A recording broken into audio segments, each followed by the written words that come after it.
A paz do Senhor. Hoje nós vamos estudar a Palavra de Deus. Isso mesmo, vamos estudar a Bíblia no contexto do trimestre, o verdadeiro pentecostalismo. Eu sou Janaína Bosch e hoje estaremos estudando a lição de número 8 desse primeiro trimestre de 2020 da nossa Escola Bíblica Dominical. A lição de hoje tem por título Comprometidos com a Palavra de Deus. O textual está em Lucas 11, 28. Bem-aventurados os que ouvem a palavra de Deus e aguardam. E a verdade prática, a autoridade divina da Bíblia deriva de sua origem em Deus, e isso por si só encerra a suprema autoridade das Escrituras como plena e total garantia de infalibilidade. Eu já chamo a atenção aqui para uma palavrinha específica do textual, e aguardam. Bem-aventurados os que ouvem a palavra de Deus e aguardam. Então não é só ouvir, é preciso guardar. E esse guardar aqui tem a ver com ter no coração e praticar. Não é simplesmente guardar e deixar lá escondido, mas é guardar no sentido de praticar. A leitura bíblica em classe está em 2 Timóteo, capítulo 2, os versículos 14 ao 19, e 2 Pedro, capítulo 1, e versículos 20 e 21. O objetivo dessa lição hoje, então, é demonstrar o nosso compromisso com a palavra de Deus. O nosso compromisso é o compromisso do pentecostalismo, do movimento pentecostal com a palavra de Deus. Muitos nos acusam de que não nos baseamos na palavra de Deus, de que o centro do nosso movimento são as emoções. Mas não. Na lição de hoje, nós vamos ver justamente sobre isso, sobre como estamos comprometidos, como estamos compromissados com a palavra de Deus. Ler a Bíblia todo dia não é só uma orientação bíblica, uma ordem bíblica, como eu falo. Lemos sobre isso aqui em Josué 1 e 8. Não cesses de falar deste livro da lei, antes medita nele dia e noite, para que tenhas cuidado de fazer segundo tudo quanto nele está escrito. Então farás prosperar o teu caminho e serás bem sucedido. Lemos também no Salmo de número 1 sobre isso, sobre ler, meditar na palavra de Deus todos os dias. Capítulo 1 de Salmos fala, versículo 2, antes o seu prazer está na lei do Senhor, e na sua lei medita de dia e de noite. Esse ler a palavra de Deus, meditar na palavra de Deus, então não é só uma orientação, não é só uma ordem bíblica, vamos dizer assim, mas faz parte da nossa cultura, faz parte dos nossos hábitos. Isso é ensinado, devemos fazer isso, e isso é incentivado. Ler a Bíblia todo dia, buscar na Bíblia orientação prática para a nossa vida. Isso faz parte da cultura do nosso povo pentecostal, isso faz parte da nossa cultura assembleiana. Sim, nós já tivemos momentos na história onde cursar teologia, fazer outros cursos não era tão bem visto e era até desaconselhado. E entendemos os motivos da época, mas hoje não é esse o foco aqui. O foco hoje é mostrar o nosso compromisso com a palavra de Deus. Hoje sabemos e estamos muito conscientes da necessidade de estudar a palavra de Deus, meditar na palavra de Deus. Se possível, fazer curso, sim, mas quando não possível, estudar de forma autodidata, estudar sozinho, estudar na igreja também, nos cultos de ensino, nos cursos, nas escolas bíblicas de obreiros, na escola bíblica dominical e em diversas outras oportunidades que temos, através da igreja, de estudar a palavra de Deus. É necessário fazermos isso, para podermos entender o que a palavra de Deus diz e principalmente como viver, como aplicar na nossa vida os ensinos que Deus nos deixou aqui nessa grande profecia que é a Bíblia Sagrada. Nós herdamos, vamos dizer assim, o comentarista até fala, do século XVI, os pilares da reforma. E hoje nós vamos falar somente de um. Somente a Escritura é o primeiro pilar. A Bíblia é a nossa regra de fé e prática para a vida cristã. E é por meio da Bíblia que podemos conhecer a Deus e entender a sua vontade. Vamos ler 2 Timóteo 3, os versículos 14 ao 17. Tu, porém, permanece naquilo que aprendestes, de que fostes inteirado, sabendo de quem o aprendeste, e que desde a infância sabe as sagradas letras, que podem tornar-te sábio para a salvação pela fé em Cristo Jesus. Toda a Escritura é inspirada por Deus e útil para o ensino, para a repreensão, para a correção, para a educação na justiça, a fim de que o homem de Deus seja perfeito e perfeitamente habilitado para toda obra. Nós acreditamos, então, na Bíblia como nossa regra de fé, manual de conduta do crente em Jesus. Acreditamos na inspiração divina, verbal e plenária da Bíblia Sagrada, única regra infalível de fé e prática para a vida e o caráter cristão, como acabei de ler nesse texto de 2 Timóteo 3, do 14 ao 17. Veja, apenas para citar como exemplo, os católicos romanos acreditam na Bíblia e na tradição. Os testemunhas de Jeová, na tradução do Novo Mundo e na revista Sentinela, Mórmon na Bíblia e no livro de Mórmon. Nós acreditamos somente na Bíblia Sagrada. Tudo que vem, além disso, todos os livros, revistas, são formas, são instrumentos para nos ajudar a entender a palavra de Deus. Mas a nossa regra de fé é a Bíblia e não um outro livro escrito por um homem e que não faz parte aqui do que nós chamamos de cânon bíblico. Nós, pentecostais, cremos que a revelação canônica, já que eu falei sobre isso, se encerrou com os apóstolos do Novo Testamento, 1 Coríntios 15, 8.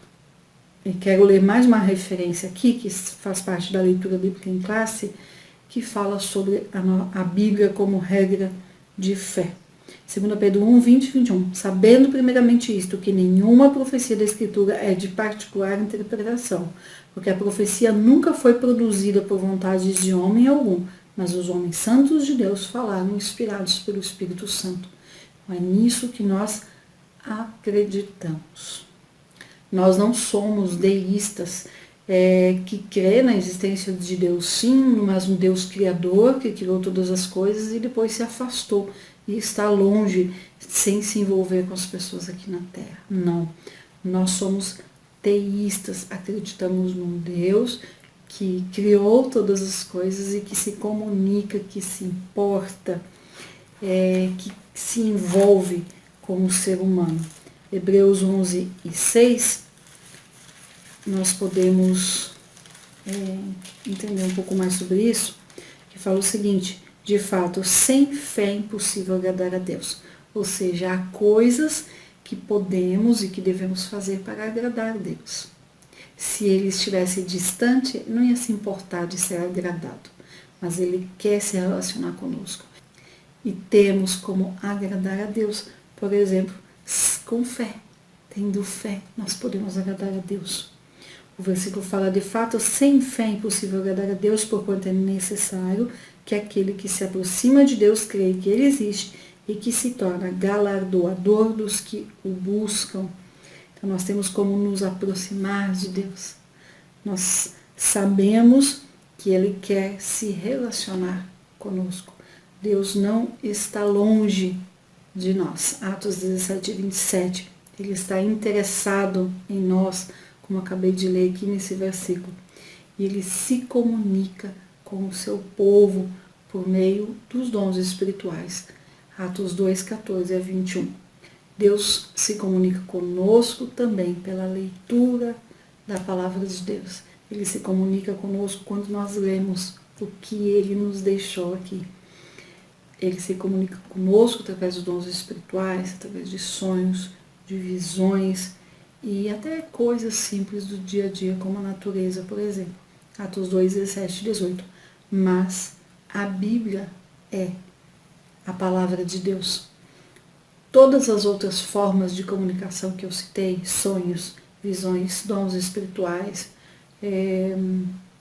visões, coisas simples, natureza, do dia a dia que podem, de alguma forma, nos falar sobre Deus, tem que estar condizente com o que está aqui. Essa aqui é a regra, né? Essa aqui é a regra todinha. Então, todas as outras coisas precisam estar de acordo com isso daqui. Não pode vir mais uma revelação complementar, não. Aqui já é a palavra de Deus, já é a revelação completa. Todas as outras coisas precisam estar em conformidade com a Bíblia. O que quer dizer, então, ter a Bíblia como regra de fé e prática? Significa que nós cremos, professamos e ensinamos que a Bíblia é a palavra de Deus. Ela não contém a palavra de Deus, como muitos dizem, mas ela é. Há muitos dizendo que a Bíblia contém a palavra de Deus, defendendo que a Bíblia tem partes não inspiradas. Mas a Bíblia é a palavra de Deus. Ela não só contém, mas ela é a palavra de Deus. Todinha, 100%. Até aqueles nomes estranhos, as partes que muitas vezes são consideradas chatas, tudo isso estão ali porque fazem parte da palavra de Deus. É a única revelação escrita de Deus dada pelo Espírito Santo. Foi escrita para a humanidade. Jesus chamou as Escrituras de palavra de Deus lá em Marcos 7,13. Os livros da Bíblia eles foram escritos sob inspiração divina, 2 Timóteo 3:16, que nós acabamos de ler. Toda a Escritura é inspirada por Deus e útil. A Bíblia é única em gênero por ter sido soprada, respirada por Deus. Origem divina. Os homens usados para escrever falaram e escreveram por inspiração verbal. 2 Pedro 1:21, que eu já li essa referência inclusive, porque a profecia nunca foi produzida por vontade de homem algum, mas os homens santos de Deus falaram inspirados pelo Espírito Santo. E por crer nisso, de que os homens não escreveram, né, a profecia não foi produzida por vontade de homem algum, mas homens santos de Deus falaram, inspirados pelo Espírito Santo, por acreditar nisso, eu falo então que Paulo escreveu 13 cartas, Moisés escreveu o Pentateuco, escreveu, porque o autor é Deus. Eu particularmente tenho esse cuidado de não falar que Paulo é o autor de 13 cartas, não, porque eu creio nesse versículo. Deus é o autor e usou 40 homens para escrever esses 66 livros aqui da Bíblia. E por acreditar que a Bíblia é a palavra de Deus toda, então não há um livro mais inspirado que outro livro, não tem um capítulo mais inspirado que outro capítulo. Todos têm o mesmo grau de inspiração e autoridade. Por isso, então, que nós falamos que a Bíblia é a nossa regra de fé e prática. Ela é inerrante, não tem erros, completa, plena, inteira, não foram perdidas partes e nem acrescentado partes de forma aleatória. E ela é infalível, não falha nunca. Salmo 19, o versículo 7 fala: a lei do Senhor é perfeita. E João 10:35, a Escritura não pode falhar. Vamos ler esse versículo aqui de João 10:35. Se ele chamou deuses aqueles a quem foi dirigida a palavra de Deus, e a Escritura não pode falhar.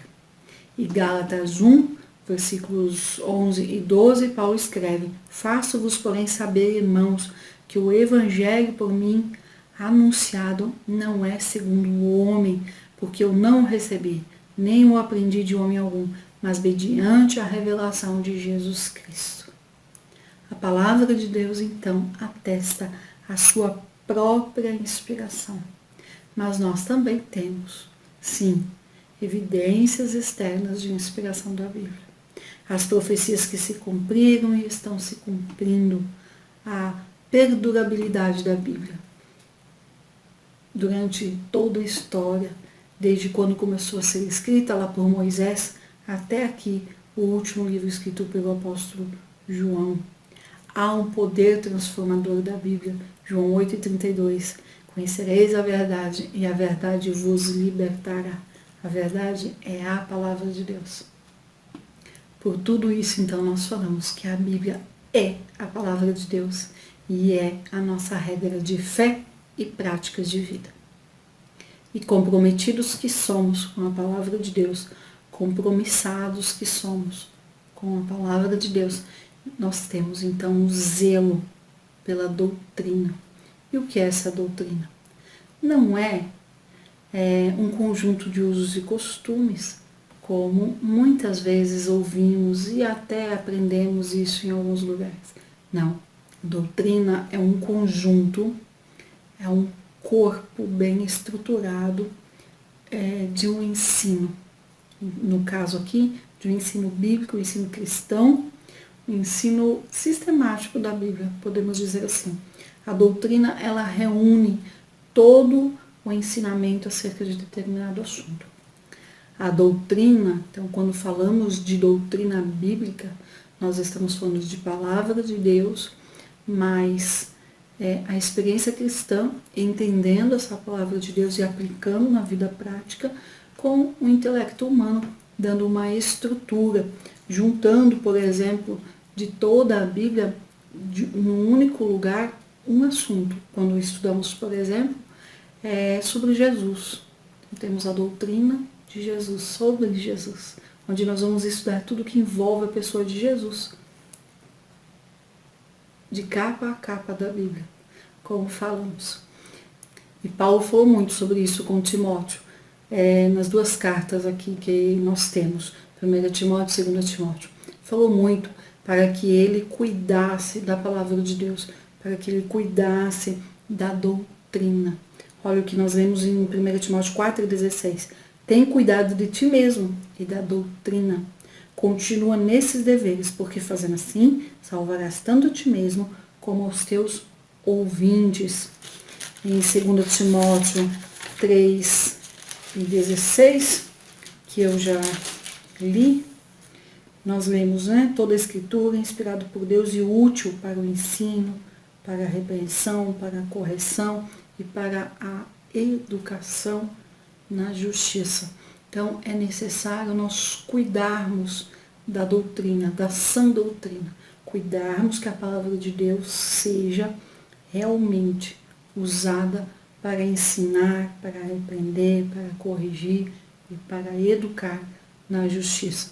Nós temos que ter esse zelo pela doutrina bíblica, nós temos que ter esse zelo em ensinar, esse cuidado para que seja realmente ensinado o que está aqui, para que não seja alterado, que não seja mudado, nem ensinado de forma torta, com outro propósito, que não seja esse que está escrito aqui. Aqui em 2 Timóteo 2,14, nós lemos o seguinte: traz essas coisas à memória, ordenando-lhes diante do Senhor que não tenham contenda de palavras, que para nada aproveitem e são para a perversão dos ouvintes. Então é cuidar que a palavra de Deus realmente seja ensinada de forma íntegra, sem contenda de palavras, que para nada se aproveita, sem alteração do que está escrito aqui. Nós temos que ter esse zelo, nós temos que ter esse cuidado. E pela palavra de Deus ser tão ampla, são 66 livros, como costumamos falar, que é uma mini biblioteca Por conta disso, surgiram então o que nós chamamos de credos e confissões de fé ou declaração de fé. E não tem como nós falarmos nessa aula sobre compromisso com a palavra de Deus sem falarmos, sem entrarmos um pouco na questão dos credos e das confissões de fé.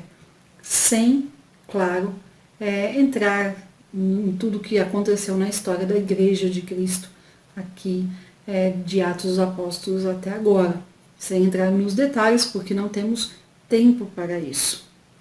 Mas vamos entender um pouquinho, de forma simples, como eu sempre gosto de explicar, o que é o credo, o que é uma confissão de fé, o que é uma declaração de fé. O credo, então, é um conjunto de crenças. É aquilo que determinada igreja acredita. Então, não há credos individuais, vamos dizer assim, porque nós precisamos fazer parte do corpo de Cristo para sermos igreja. Então, cada igreja tem ali o seu conjunto de crenças, aquilo que ela acredita, que é conhecida como credo, ou cremos, também significa a mesma coisa. Geralmente aí tem algumas poucas linhas ou alguns poucos parágrafos. O que é então a confissão de fé, ou qual a diferença da confissão de fé para o credo, ou da declaração de fé? Declaração de fé, confissão de fé, é a mesma coisa e com pouca diferença. É o detalhe, vamos dizer assim, é a explicação do credo, do cremos. Então a declaração de fé, ela expressa a doutrina oficial da igreja, que deve estar baseado na Bíblia. Então vamos usar a nossa declaração de fé, o nosso credo, o nosso cremos. Se você não tem, é importante ter a declaração de fé das Assembleias de Deus. E aqui os dois usam, então acaba que o meu marido fica com o livro, e eu já vou mostrar a apostila que saiu antes de sair o livro. Então, olha só, aqui por curiosidade, né, ou para entender. Então, olha só, no início nós temos o cremos, e cremos, ele tem 16 artigos, vamos dizer assim, 16 artigos. O cremos, como eu falei, é aquele conjunto de crenças que a igreja acredita. Depois, a declaração de fé, ela vai pegar cada parágrafo ou cada artigo do cremos e vai detalhar. Então, esses artigos viram capítulos depois aqui, que aí está detalhando, ou seja, explicando dentro da Bíblia como é que nós chegamos a esse cremos. Aqui na apostila, é a mesma coisa que o livro, foi lançado antes, apenas por curiosidade, eu acabo usando esse daqui, que é um pouquinho maior.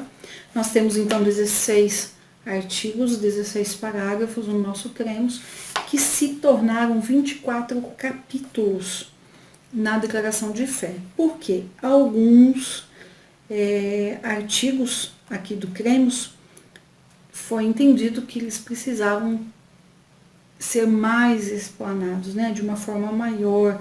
Então, por exemplo, aqui no cremos, nós temos o número 12, que fala sobre a atualidade dos dons espirituais, que nós acreditamos nisso. Na declaração de fé, esse artigo 12 virou 2 capítulos, para falar sobre os dons espirituais, que é o capítulo 20, e foi colocado então um capítulo a mais falando sobre a cura divina. Por que eu estou explicando isso? Porque alguns assuntos, eles trazem uma margem aí para algumas pessoas interpretarem errado, ensinarem errado e darem espaço para falsos ensinos, heresias, interpretações dúbias, e por conta disso, para não abrir espaço para isso, então, a nossa igreja, na declaração de fé, pegou um artigo do cremos e transformou em 2 capítulos na declaração de fé. para realmente explicar com mais profundidade, explicar melhor e não dar espaço para nada. E isso acontece com outros artigos aqui do Cremos, já que são 16 artigos, 16 parágrafos que viram aí 24 capítulos. Nós temos no Novo Testamento embriões de credos, vamos dizer assim, e confissões que acabaram sendo desenvolvidas depois ao longo da história da igreja. Como eu disse, nós não vamos entrar no detalhe, mas nós temos ali os credos de Atanásio, credos nicenos, vários credos ao longo da história da igreja. Aqui não cabe entrarmos no detalhe, não é interessante para o assunto de hoje, mas vale citarmos então Mateus 16:16, Filipenses 2:8-11, 1 Timóteo 6:13, como embriões de credos, vamos dizer assim. E a Bíblia precisa ser a fonte, a base primária de qualquer credo ou de qualquer cremos, como é chamado o nosso, por exemplo. Então, o credo é uma forma de professar, uma forma resumida de professar, de declarar aquilo que nós acreditamos, o pensamento da igreja e a vida da igreja também. É uma forma organizada de falar aquilo que nós acreditamos. E nesse nosso compromisso com a palavra de Deus, nós precisamos conhecer muito bem o que Deus fala aqui para poder cuidar com os modismos, com as heresias, com os falsos ensinamentos, como eu já citei. A forma, a melhor forma de cuidar para que a palavra de Deus não seja alterada, para que não sejam ensinados coisas erradas, coisas alteradas no nosso meio, a melhor forma é nós conhecermos muito bem o que está aqui, o que está sendo ensinado, o que está escrito. E não é só combater modismos, como podemos chamar, essas coisas que vão surgindo, mas nós precisamos defender a nossa fé das seitas e heresias que o inimigo de nossas almas acaba inspirando alguns a produzirem essas coisas que vão totalmente contrárias à palavra de Deus. Vamos ler Judas, versículo 3. Amados, quando empregava toda a diligência em escrever-vos acerca da nossa comum salvação, foi que me senti obrigado a corresponder-me convosco, exortando-vos a batalhardes diligentemente pela fé que uma vez por todas foi entregue aos santos. Então aqui o escritor dessa pequenina epístola, em só 25 versículos, ele fala dessa necessidade de batalharmos para defender a nossa fé. Então, não é só combater modismos, mas é batalhar para defender a nossa fé, refutando os erros, refutando os falsos ensinamentos, heresias, alterações. E nessa batalha também procurar persuadir aqueles que estão entendendo de uma forma errada a palavra de Deus, para que eles se convertam verdadeiramente ao Evangelho e venham a entender de forma plena a palavra de Deus. O que é esse modismo, então, que eu citei e que está aqui na nossa lição? O comentarista colocou aqui. Então, o modismo é o que está na moda. E aí não estamos falando de roupas, sapatos, acessórios, mas de teologia. Se aplica também a teologia. E modismo é algo que é passageiro, que é efêmero, que é superficial, que não dura. Nós lemos sobre isso aqui em Efésios 4:14, para que não mais sejamos como meninos, agitados de um lado para outro e levados ao redor por todo o vento de doutrina, pela artimanha dos homens, pela astúcia com que induzem ao erro. Então, o modismo é como um vento que fica levando ali de um lado para o outro. e que quando se é menino, ou seja, quando não se tem maturidade, pode sim ser levado pelo vento de um lado para o outro. Por isso que nós precisamos amadurecer na palavra de Deus, conhecer a palavra de Deus. E aí, trazendo bem para o nosso português, de uma forma bem direta, o que são os modismos para nós.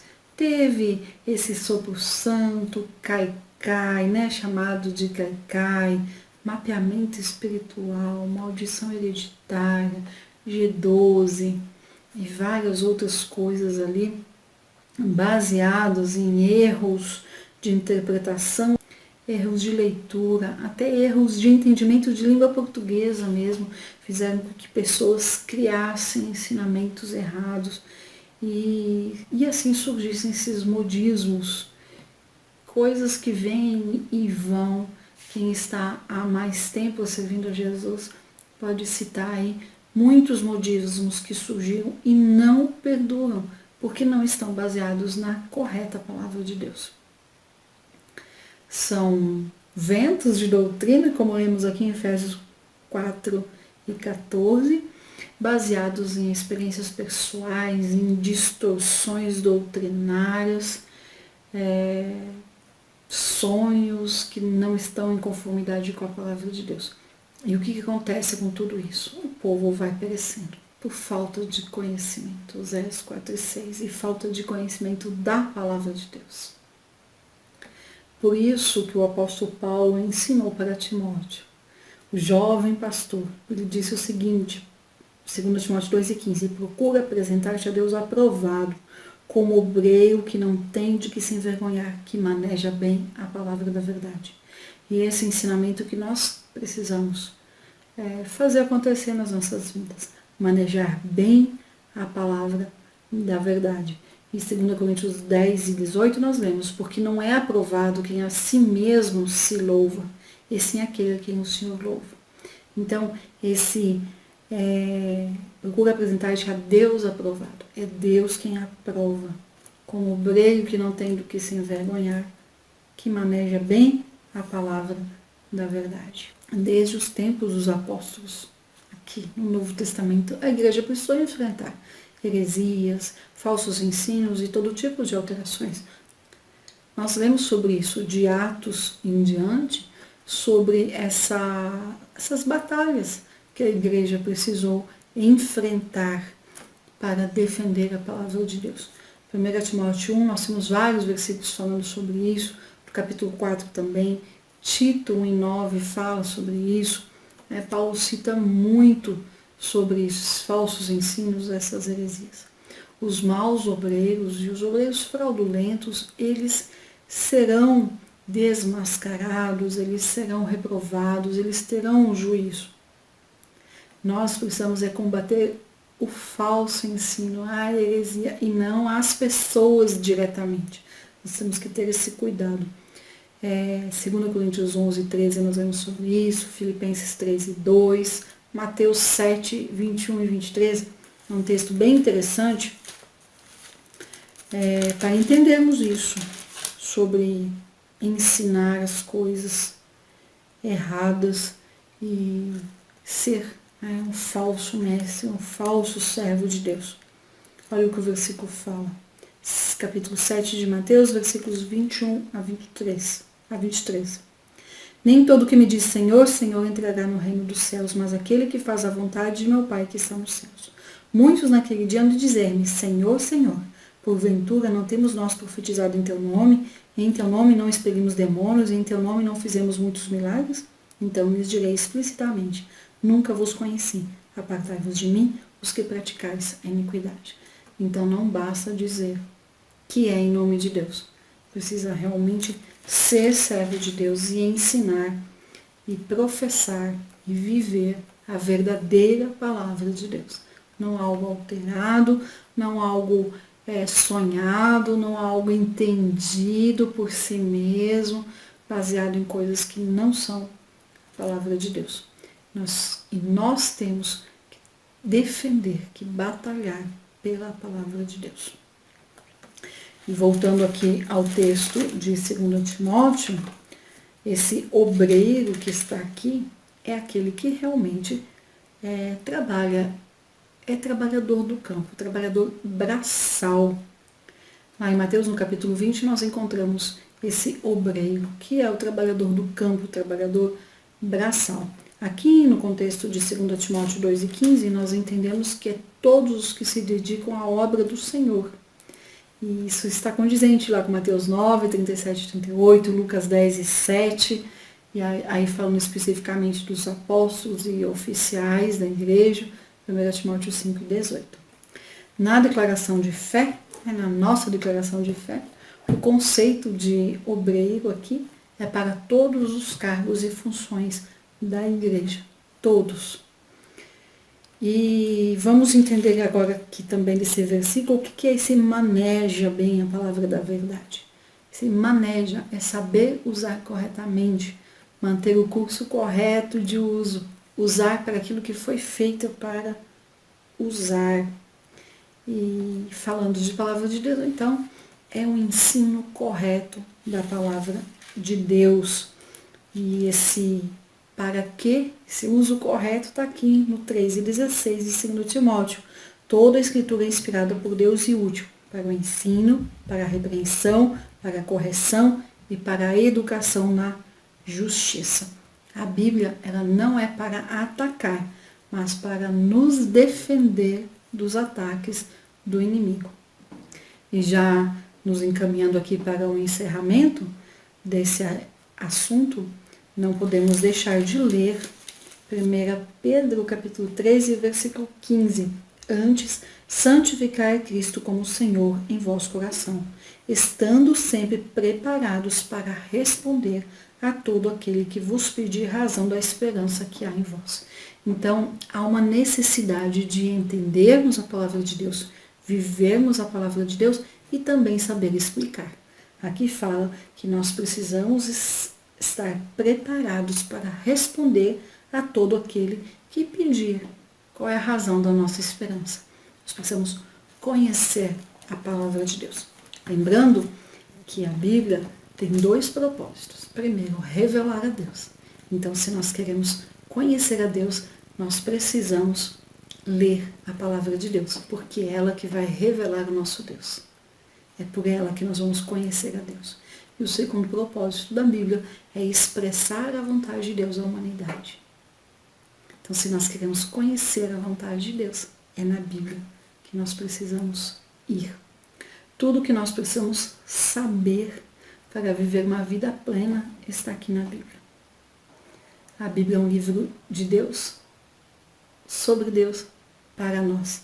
Não é um livro sobre nós, não é um livro sobre Deus para nós. É o nosso manual. Por isso que não há biografias completas na Bíblia de homem nenhum. Porque não é sobre uma pessoa, mas é sobre Deus. E até no livro de Esther, que nós não lemos a palavra de Deus, nós sentimos a poderosa mão de Deus agindo. Hebreus 1:1, Lucas 24:44, Romanos 1:17. Nenhuma outra literatura deve exercer a autoridade sobre a nossa vida, a não ser a Bíblia, a palavra de Deus. E eu encerro fazendo uso de uma frase famosa do pastor Ciro Zibordi. Nós temos compromisso com a palavra de Deus e temos compromisso com o Deus da palavra. Você vive isso? Eu espero que essa lição tenha sido proveitosa para você, tenha sido bênção para você. E eu te convido para nos ajudar a divulgar a palavra de Deus, compartilhando esse vídeo, enviando o link desse vídeo para outras pessoas. Deus te abençoe, tenha uma excelente semana e até a próxima.